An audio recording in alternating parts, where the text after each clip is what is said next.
2. 신세대와 다시 언약을 맺고 순종을 부탁함. 하나님께서는 모세에게 명령하여 모압 평지에서 신세대 백성과 다시 언약을 맺으라고 하셨습니다. 신의 산 언약과 모압 평지 언약을 비교하면 다음과 같습니다. 장소는 신의 광야이고 요단 동편 모압 평지입니다. 시기는 이집트 탈출 원년, 즉 BC 1461년이고 이집트 탈출 후 40년, 즉 BC 1421년입니다.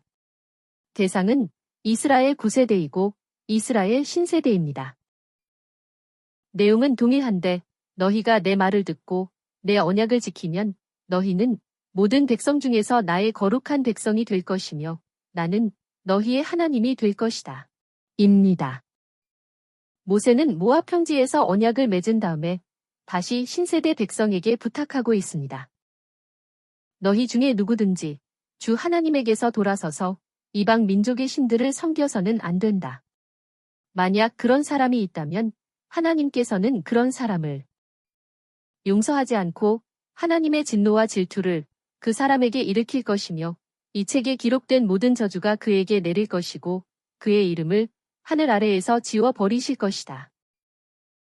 그러나 내가 내 앞에 둔 복과 저주가 너에게 내리고 또 하나님께서 너를 쫓아내시는 나라에서 그것들이 생각나면 너와 내 자손은 오늘 내가 너에게 명하는 모든 명령대로 내 마음을 다하고 목숨을 다하여 하나님께 돌아와 그분의 음성을 들으라. 그러면 하나님께서 너를 긍휼히 여기셔서 너를 포로 생활에서 돌아오게 하시고 내가 그 땅을 다시 얻게 하실 것이며 그분께서 너를 내 조상보다 더 잘되고 번성하게 하실 것이다.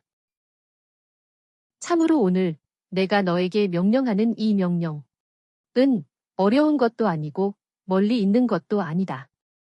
그것은 하늘에 있는 것이 아니니 누가 우리를 위해 하늘에 올라가 그것을 가져와 우리에게 들려줘서 그것을 행하게 할 것인가? 라고 말할 것이 아니고 또한 이 계명은 바다 건너에 있는 것도 아니니 누가 우리를 위해 바다를 건너가 그것을 가져와 우리에게 들려줘서 그것을 행하게 할 것인가? 라고 말할 것도 아니다. 그 말씀이 너에게 아주 가까워서 내 입에 있고 내 마음에 있으니 내가 그것을 행할 수 있다. 바울은 로마서 10장 6에서 8절에서 모세가 말한 이 구절의 말씀을 그리스도에게 적용하고 있습니다. 로마서 10장 6, 7절을 보면 그리스도를 끌어내리려는 것은 그리스도께서 육체로 오심을 의미하고 그리스도를 죽은 자들 가운데서 끌어올리려는 것은 그리스도의 부활을 의미합니다. 오늘 내가 너에게 하늘과 땅을 증인으로 세우고 내 앞에 생명과 죽음, 복과 저주를 두었으니 너와 내 자손이 살려면 생명을 택하라. 3. 모세가 죽음을 앞두고 부탁하는 메시지. 이제 내 나이가 120세나 되어 더는 나가고 들어갈 수가 없으며 이것은 더 이상 이스라엘 백성을 인솔하여 가나안 정복을 수행할 왕성한 기력이 없음을 의미합니다. 하나님께서도 나에게 너는 이 요단 강을 건너가지 못할 것이다 라고 말씀하셨다. 하나님께서 너희보다 앞서 가셔서 이 민족을 멸하실 것이며 너희가 그 땅을 차지할 것인데 하나님께서 말씀하신 대로 여호수아가 인도하여 건너갈 것이다.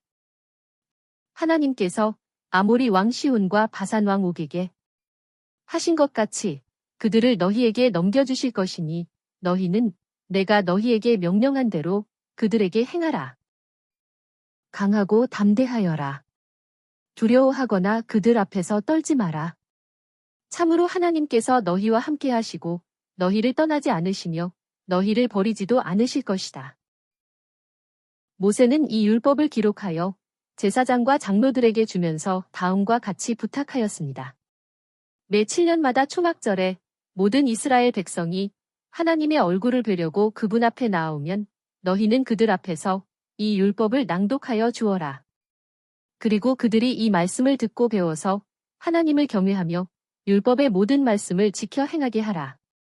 또한 너희가 요단강을 건너가서 그 땅에 사는 날 동안 이 율법을 알지 못하는 너희의 자손들에게도 이 말씀을 듣게 하고 하나님을 경외하는 것을 배우게 하라. 율법을 그 내용에 따라 구분하면 하나님 사랑과 이웃 사랑으로 대표되는 관계법, 하나님께 드리는 제사 및 절기에 대한 의식법, 올바른 사회생활을 하기 위한 사회법으로 나눌 수 있습니다. 하나님께서 모세에게 말씀하셨습니다. 보아라. 너는 내 조상과 함께 누울 것이나 이 백성은 자신들이 들어가 살게 될 가나안 땅의 이방 신들을 따라 음행을 할 것이다. 그리고 그들은 나를 버리고 나와 맺은 언약을 깨뜨릴 것이다. 그러면 그들에게 많은 재앙과 고난이 닥칠 것이며 그날에 그들은 우리 하나님이 우리 가운데 계시지 않기 때문에 이러한 재앙들이 우리에게 닥치는 것이 아니냐라고 말할 것이다. 모세는 언약궤를 매는 레위 사람들에게 명령하였습니다.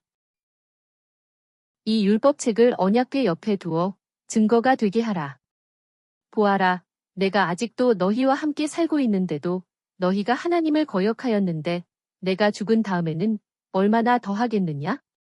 참으로 내가 알거니와 내가 죽은 후에는 너희가 완전히 부패하여 하나님께 악을 행하고 그분을 노엽게 하여 훗날의 재앙을 만나게 될 것이다.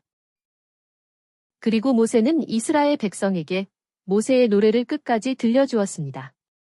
모세의 노래는 첫째, 이스라엘 백성을 택하신 하나님의 위대하심과 은혜를 보여주고 둘째, 이스라엘 백성의 불평과 원망으로 인한 심판을 보여주며 셋째, 그럼에도 불구하고 하나님의 은혜로 이스라엘 백성을 구원하시는 모습을 보여주고 있습니다. 그리고 모세는 마지막으로 이스라엘 백성에게 부탁하였습니다. 내가 오늘 너희에게 증언한 이 모든 말씀을 너희는 마음에 두고 너희의 자손에게 명령하여 이 율법의 모든 말씀을 지켜 행하게 하라. 참으로 율법은 너희에게 헛된 것이 아니다. 그것은 너희의 생명이다. 그러므로 이 말씀대로 순종하면 너희는 요단 강을 건너가서 그 땅에서 오래 살게 될 것이다. 율법은 곧 하나님의 말씀이고 말씀은 곧 하나님 자신이며 동시에 예수 그리스도입니다. 예수님께서는 내가 곧 길이요, 진리요, 생명이라고 말씀하셨습니다. 그러므로 율법은 곧 생명입니다. 4. 모세의 마지막 축복과 최후. 하나님께서 모세에게 말씀하셨습니다. 너는 모압 땅에 있는 느보산으로 올라가서 가나안 땅을 바라보아라. 내 형 아론이 호르산에서 죽은 것 같이 너는 느보산에서 죽을 것이다.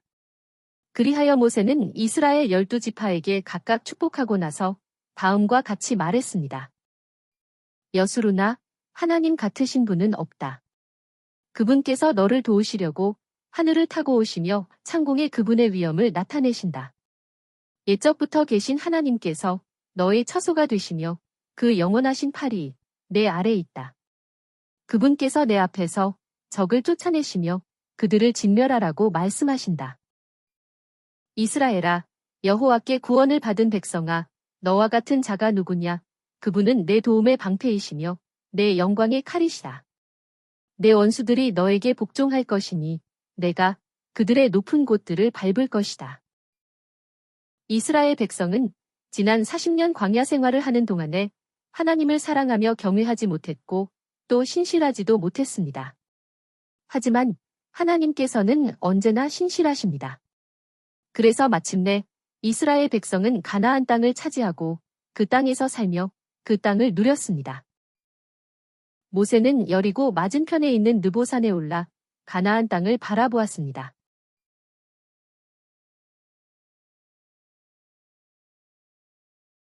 하나님께서 모세에게 말씀하셨습니다. 이것은 내가 아브라함과 이삭과 야곱에게 맹세하여 그 후손에게 주겠다고 약속한 땅이다. 내가 내 눈으로 그 땅을 보게는 하였으나 너는 그리로 건너가지는 못한다. 모세는 시편 90편을 노래하였습니다. 산이 생기기 전, 땅과 세상을 주께서 만드시기 전, 영원부터 영원까지 주님은 하나님이십니다. 주께서 사람을 티끌로 돌아가게 하시면서 인생들아, 너희는 흙으로 돌아가라 라고 말씀하십니다. 주님 앞에서는 천년이 지나간 어제 같고 밤의 한순간 같습니다. 주께서 그들을 쓸어 가시면 사람들이 잠들게 되니 그들은 풀과 같아서 아침에 꽃을 피우며 자라다가 저녁에는 시들어 말라 버리는 것과 같습니다. 우리의 연수가 70이요. 강건하면 80이라도 그 연수의 자랑은 수고와 슬픔뿐이요.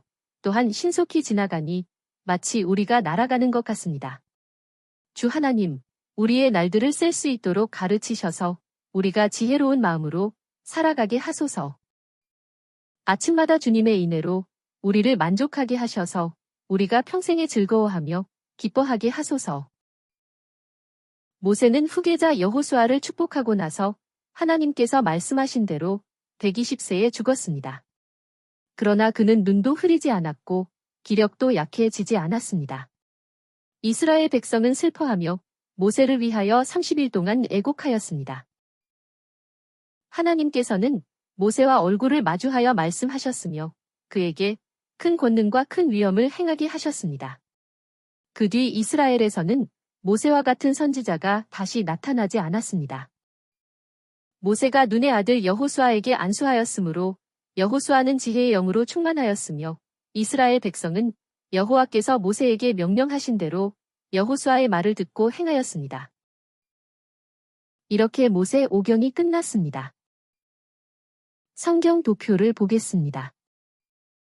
지금까지 창세기를 보았고 출애굽기, 레위기, 민수기, 신명기를 보았습니다. 다음에는 가나안 정복 시대인 여호수아를 보겠습니다.